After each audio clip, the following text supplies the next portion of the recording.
Si est-il la petite polémique qui avait émaillé la semaine de deuil de la famille royale, alors que le prince Harry avait été autorisé à participer à la procession derrière le cercueil de la reine Elisabeth II dans les rues de Londres, il n'avait en revanche pas pu se vêtir de son uniforme militaire, malgré une dizaine d'années dans l'armée, et avait dû défiler en smoking aux côtés de son frère William, qui avait quant à lui tout son attirail.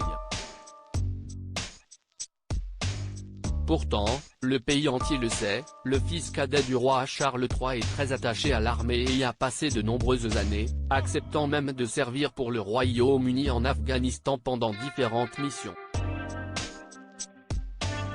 Une expérience malheureusement effacée par son départ de la famille royale, en mars 2020. En abandonnant ses fonctions, le prince Harry acceptait également de perdre les honneurs militaires et donc le droit de porter l'uniforme au même titre que son frère, lui aussi pilote d'hélicoptère.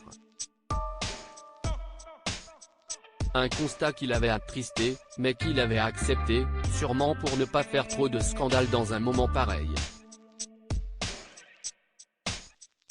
Ce mercredi, il portait donc un costume gris, sur lequel il avait accroché ses médailles militaires, tout comme son oncle, le prince Andrew, lui-même déchu de ses titres après avoir été accusé d'agression sexuelle sur une mineure dans l'affaire Epstein.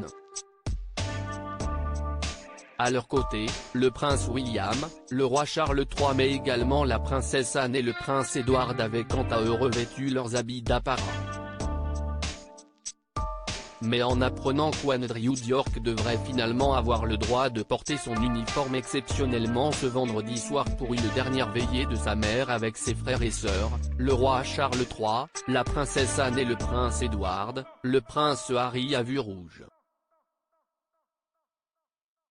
Faisant lui aussi une nouvelle demande, il a eu le soulagement de recevoir une réponse positive.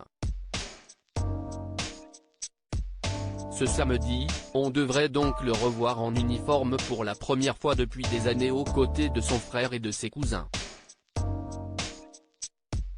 En revanche, sa femme, Meghan Markle devrait rester au Frogmore Cottage pour la journée, cet instant pourrait n'être réservé qu'aux cousins et non à leurs conjoints et épouses.